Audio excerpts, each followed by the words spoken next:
Okay, so I'm going to read this book and I'm going to ask you some questions. The Boy Who Loved Words by Ronnie Schotter, pictures by Giselle Potter. There are in this world people who are born collectors. Some collect shells or stones, others feathers. Some have even been known to collect tiny teaspoons. Such a one was Selig. He was a collector of words. Selig loved everything about words, the sound of them in his ears, tintinnabulating, the taste of them on his tongue, tantalizing, the thought of them when they percolated in his brain, stirring, and most especially the feel of them when they moved his heart. Mama! Whenever Selig heard a word he liked, he shouted out loud, jotted it down on a slip of paper, then stuffed it into his pocket to save. Such a collector! Selig's pockets positively brimmed with words. He stuffed new ones inside his shirt, down his socks, up his sleeves, under his hat. Picture.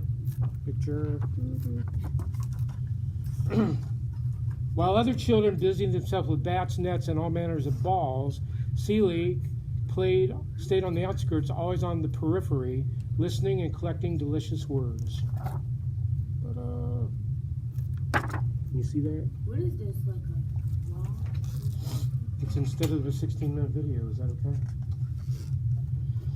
His father, a practical man who sold sturdy shoes for a living, wondered what good could possibly come from a son with such strange predilection. His mother, a large, lovely woman from the old country, worried. Could her beautiful boy find happiness? Waving her arms in the air, she was a windmill of worry.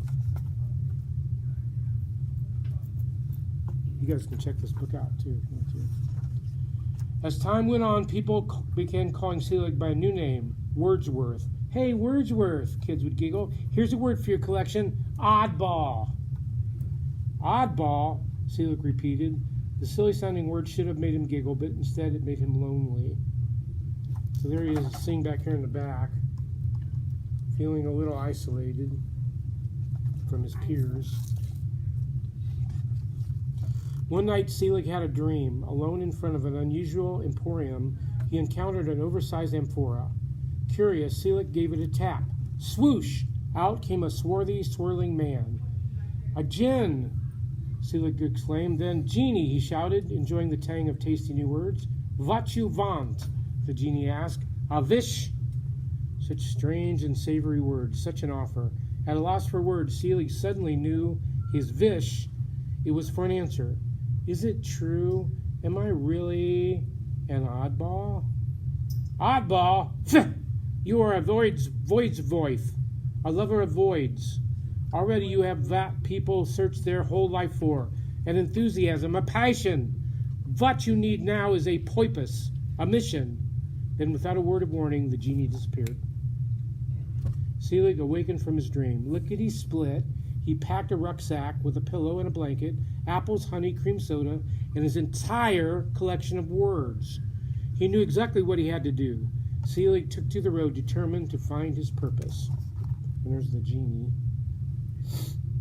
Looks different than the genie on Aladdin, but okay, whatever. On the trail of his purpose, Selig's senses sharpened. He noted the nod and toddle of tulips in the wind, the sway and swagger of tree branches, how at evening the light dimmed to announce the arrival of twilight and stars. Dusk, Selig noted, adding that short and enchanting word to his collection. I know you're having a hard time seeing that at the camera, but in time, Selig's step grew heavy. Under the weight of so many words, it was harder and harder to move. He was shuffling and shambling when he might have been rambling and ambling. Perhaps what he needed to do was lighten his load, but how? Throw words away? Waste them? Impossible! They were far too precious. Selig was too tired to think. His exhausted brain could imagine but one thing, slumber, a splendid word. Sadly, he was too sleepy to write it down. In front of Selig stood a large, lovely tree. He removed his jacket, stuffed like his mama's strudel, with words. Tenderly hung each word on its own separate branch, as if putting it to bed for the night. So there's this tree. He's like sticking a word on every branch. stop. With a sip of cream soda and a nibble of honeyed apple, Selig clambered, then curled in a crook of the tree. Snug, he thought, and fell directly to sleep. Comfortably cradled there, he dreamed of his mama, his mission, and macaroons, his favorite cookie. During the night, a pacing poet, unable to sleep for want of a word, found himself under the same tree, gazing hopelessly at the moon. Night after night, he'd been struggling to find the right words to describe it. So there's Selig sleeping in the tree, and a poet who's looking for just the right word. Suddenly, mysteriously, a swirling wind blew up. 4 of Selig's words sailed off their branches. Reaching skyward, the distracted poet caught them. Discarding the word macaroon, he held tightly to lozenge, lemon, and licorice. The moon, he wrote in his notebook, growing more and more excited with each word, melted like a lemon lozenge in the licorice sky. My stars, the poet shouted, exultant. That's it!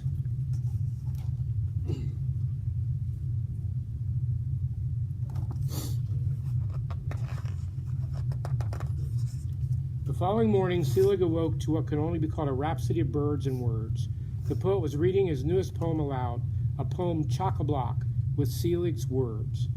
Wiping the sleep crumbs from his eyes, Selig scrambled down the tree and saluted the poet.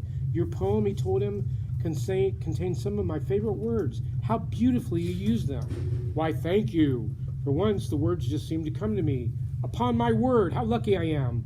What, may I ask, is your name? I should like to dedicate my poem to you. For a moment, Selig hesitated. Then suddenly, for the first time ever, he proudly proclaimed, "They call me Wordsworth." It was then that Selig realized his mission. It was spreading the word, sharing his words with others. So they called him that name to make fun of him, but then he decided he was going to just take it over. From that day forth, Selig's steps were light and filled with purpose. Ever the collector, he added new words as it pleased him, but now whenever he felt word-heavy, he discovered the ideal places to sprinkle, disperse, and broadcast them. In that way, a baker whose pastries had always been ignored found his shop filled with a mob of hungry customers. When the baker's back was turned, Selig, on a macaroon break, had tossed some of his favorite words into the air. Crispy and crunchy landed next to the crumpets. Scrumptious fell against the loaf of pumpernickel. Luscious leaned against the layer cake. Upon my word, how lucky I am, the baker exclaimed when he turned back and saw his voracious new customers.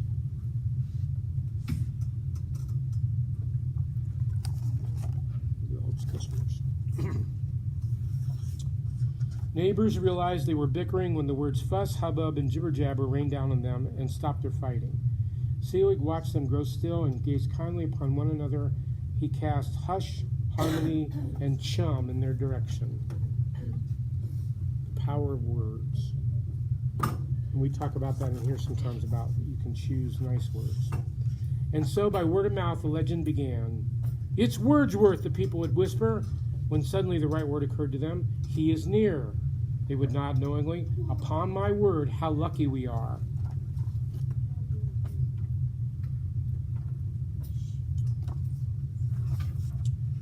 Years passed. Selig was a man now, also a myth. But while he delighted in his work, he found that once again he was lonely. Solo, he sighed. One day, after launching the words limber, spry, and gusto toward an aging, unhappy man, Selig heard a sound on the breeze. A single pulsing, marvelous note floated through the air and found its way straight into his house. Mellifluous, he exclaimed. So what do you think is going to happen? He's gonna find a girl. Ah, you are so good at predicting. Pursuing that perfect note, Selig found a young woman seated by the lake, playing a lute. Suddenly his heart was aflutter. Tremulously he asked, may I have a word with you? What is your name? They call me Melody, the woman sang out. The music of her voice, combined with the charm of her words, was to Selig the sweetest of sounds. It was love at first listen. Together they journeyed back to Selig's hometown to his mother and father. What a reunion! How his mother smiled when she saw him.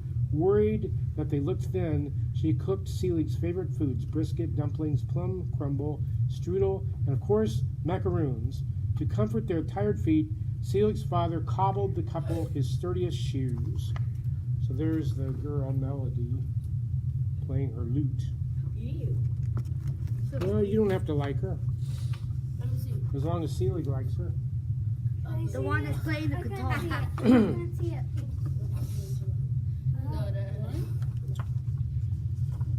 Almost done. Rested and restored, Selig resumed his life's work, joyfully gathering and scattering words on the wind. Since then, word by word, legions of lucky people have discovered and delighted in them. You too may find yourself lucky if one day, while you are thinking or writing or simply speaking, the perfect word just seems to come to you.